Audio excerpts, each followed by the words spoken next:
The Atlantis Paradise Island Resort in the Bahamas is not a hotel in the conventional sense that any previous case file in this channel's archive has examined. It is a themed environment, a constructed mythology of an imaginary lost civilization expressed in concrete, coral, and water, spread across 141 acres on Paradise Island with 11 hotels, a casino, a water park, an aquarium containing more than 50,000 sea creatures, and a conference center designed to accommodate events of a scale that most American cities cannot rival. The original hotel towers were built by Merv Griffin in the 1990s. Saul Kerzner, the South African resort developer who had built Sun City in apartheid-era South Africa, acquired the property and transformed it into the Atlantis brand that the global travel industry now recognizes as one of the most successful resort destinations in the Caribbean. It has also been one of the most consistently refinanced resort assets in the Western Hemisphere, a property whose extraordinary commercial success has paradoxically made it more indebted rather than less over the course of its operating history. Because the same brand authority that generates the revenue that services the debt also generates the borrowing capacity that has been used to add more debt as each successive expansion has been financed at costs that the resort's revenue growth has been required to chase rather than to outpace. The forensic entry point for this case is the relationship between resort complexity and financial complexity, because the two have grown in parallel at Atlantis in a way that this channel's previous 16 case files have not documented at comparable scale. Every other case file in this archive has examined an asset that was financially compromised by a single catastrophic transaction or a single period of governance failure. Atlantis has been financially compromised by its own success, by the mechanism through which a resort that was generating genuine commercial returns at every stage of its development was able to use those returns as collateral for borrowing that consistently exceeded the rate at which the returns themselves were growing. The Atlantis case is not the story of a fantasy that failed. It is the story of a fantasy that succeeded commercially and was leveraged financially in a way that made the commercial success insufficient to retire the debt the fantasy required. If this is your first case file from this channel, subscribe now. Because every episode adds one more layer to what you are about to understand about the architecture of institutional failure. Kerzner International, the development entity that built the Atlantis brand at Paradise Island, financed successive phases of the resort's expansion through a combination of project financing, corporate debt, and sovereign relationships with the Bahamian government that produced a capital structure of exceptional complexity by the time the resort had reached its full physical development in the mid-2000s. The financing structure for each expansion phase was predicated on the revenue generation of the previous phase, creating a sequential dependency in which each new tranche of debt required the resort to perform at a level that the previous tranche's repayment schedule had already established as the minimum acceptable outcome. The covenant that nobody read carefully enough was the one embedded in that sequential dependency, the assumption that each phase of the resort's commercial expansion would generate enough incremental revenue to service both its own financing costs and the accumulated debt service obligations of all previous phases simultaneously. That assumption was coherent in a market environment where the Caribbean luxury travel market was expanding and where Atlantis's brand position within that market was strengthening. It was not coherent in a market environment where the 2008 global financial crisis eliminated the discretionary luxury travel spending that the resort's revenue model depended on, simultaneously reducing occupancy, casino revenue, and the retail and food and beverage ancillary revenues that the resort's complex operating model required to maintain its aggregate debt service coverage. The specific covenant failures that emerged from the 2008 and 2009 operating period at Atlantis were not the dramatic single event defaults documented in the Fontainebleau and Trump Taj Mahal case files. They were a gradual deterioration of debt service coverage ratios across multiple facilities simultaneously, producing a negotiated restructuring process with the resort's lender group that extended over several years and that required Kerzner International to bring in a strategic equity partner with sufficient capital to recapitalize the resort's balance sheet without triggering the formal default mechanisms that the covenant structure specified. Brookfield Asset Management acquired a controlling interest in Atlantis in 2012 through a transaction that valued the resort at a figure that reflected the post-crisis compression of Caribbean luxury hospitality valuations, and that established a new debt basis for the asset at a level below the peak obligations that the Kerzner-era expansion financing had accumulated. The covenant failures were resolved without a Chapter 11 proceeding. The resolution required transferring control of a resort that its original developer had built from nothing to an institutional asset manager whose relationship with the property was financial rather than creative. At what point does a resort developer's creative vision become a liability for the financial structure that funded it? Leave your analysis in the comments below. The appraisal methodology applied to successive phases of Atlantis's expansion financing shared the foundational limitation that this channel has documented across 16 case files. The treatment of stabilized revenue projections derived from peak cycle market conditions as a reliable baseline for debt sizing in a market whose cyclical characteristics made that baseline inherently unstable. The Atlantis case adds a specific complication that the previous 16 case files have not documented: the appraisal of a themed resort asset whose revenue is generated not by a single hospitality product, but by a complex ecosystem of interconnected revenue streams, each of which was projected to grow in parallel with the others, and each of which was modeled as partially independent of the cyclical pressures that affected conventional hotel room revenue. That modeling assumption was not unreasonable. Atlantis had demonstrated, through its operating history, that its revenue diversification across rooms,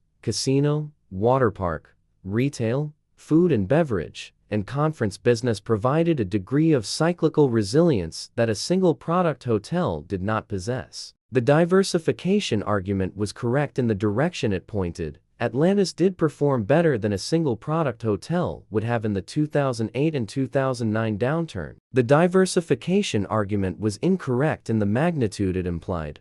The resilience of the diversified model was sufficient to reduce the severity of the revenue decline relative to a single product hotel, but not sufficient to maintain the aggregate debt service coverage that the cumulative financing structure required. The appraisal error was not in the identification of the revenue diversification benefit. It was in the calibration of that benefit as a percentage of the debt service coverage cushion that each successive financing phase could safely provide. The resort's lenders and advisors had modeled the diversification benefit as providing protection against a moderate cyclical downturn. The 2008 financial crisis was not a moderate cyclical downturn. It was a severe global demand shock that reduced luxury travel spending at rates that the diversification benefit attenuated, but did not neutralize. The gap between the attenuated decline that the diversification actually produced and the neutralized decline that the appraisal had modeled as the stress scenario is the forensic finding at the center of the Atlantis appraisal analysis, a model that was directionally correct and quantitatively inadequate, a combination that is in some respects more dangerous than a model that is simply wrong, because it provides sufficient confidence to support lending decisions that a clearly wrong model would not. If the forensic analysis this channel conducts is changing how you read real estate headlines, the like button is how the algorithm knows to send this case file to the next analyst who needs it. Kerzner International's response to the deteriorating debt service coverage ratios of 2008 and 2009 reflected a pattern that this channel has documented in multiple case files, but that took a specific form at Atlantis that deserves forensic attention. The denial was not public-facing in the manner of the Trump Taj Mahal case, where the developer made affirmative public assertions about the project's viability in the face of regulatory data that contradicted those assertions. It was structural and private, embedded in the negotiating posture that Kerzner International adopted toward its lender group in the restructuring discussions that followed the recognition that the debt service coverage ratios were unsustainable. The structural denial at Atlantis consisted of the assertion, maintained through multiple rounds of lender negotiation, that the resort's underlying commercial performance was sufficiently strong to support a restructured debt facility without requiring the equity recapitalization that the lender group was demanding as the price of covenant waiver and maturity extension. That assertion was not entirely wrong. Atlantis was generating genuine revenue at levels that no comparable Caribbean resort could match, and the resort's brand authority and competitive position were, by any reasonable assessment, durable competitive advantages that justified a premium valuation relative to the distressed market conditions of 2009 and 2010. The assertion was insufficient because the lender group had correctly identified that the resort's revenue generation, while impressive in absolute terms, was not growing fast enough relative to the accumulated debt service obligations to produce the coverage ratios that the covenant structures required without a reduction in the principal balance of the outstanding debt. Kerzner International's negotiating posture treated the resort's commercial strength as a substitute for the equity recapitalization that the balance sheet required. The lender group treated the commercial strength as a reason to demand equity recapitalization at a valuation that reflected the resort's genuine earning power rather than its distressed circumstance.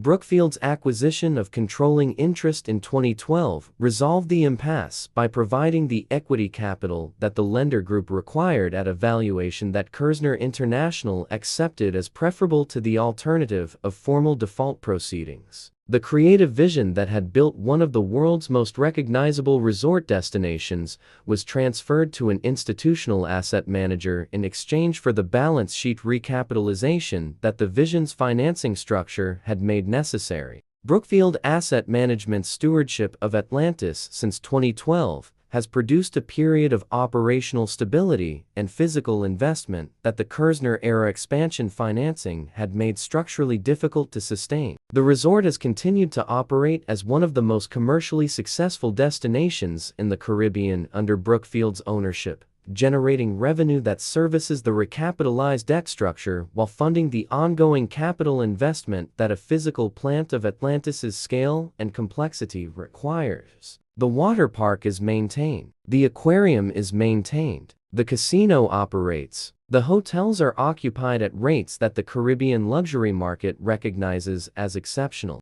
The Atlantis case occupies a specific position in this channel's archive that no previous case file has filled. It is the only case in the 16-episode collection in which the asset that failed financially was not a conventional hospitality product but a constructed mythology, a physical environment built around a narrative of a lost civilization that had no analog in the existing hospitality market and whose commercial success was therefore not predictable from the operating history of any comparable asset. The appraisal methodology that financed successive phases of its expansion was building projections for an asset category that did not exist in the historical data that appraisal models use as their primary input. That absence of comparable data is not unique to Atlantis. Every genuinely innovative hospitality product faces the same appraisal challenge.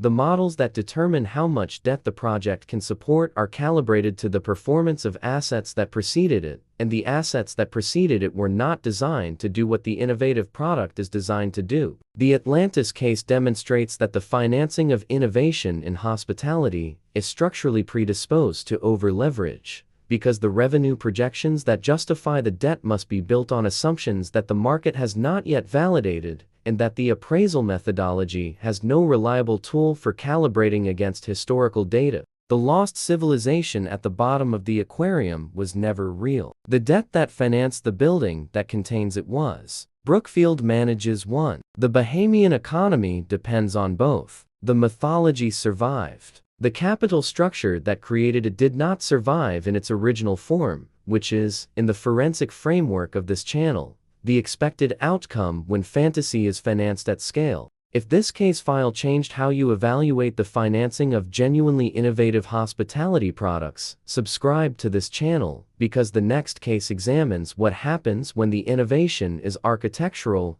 other than conceptual, and the market decides it prefers the concept to the building. And in the comments, given Atlantis's documented revenue diversification across rooms, casino, water park, retail, and conference business. What specific debt service coverage covenant structure would have adequately modeled the aggregate stress scenario that 2008 produced? The case file is open.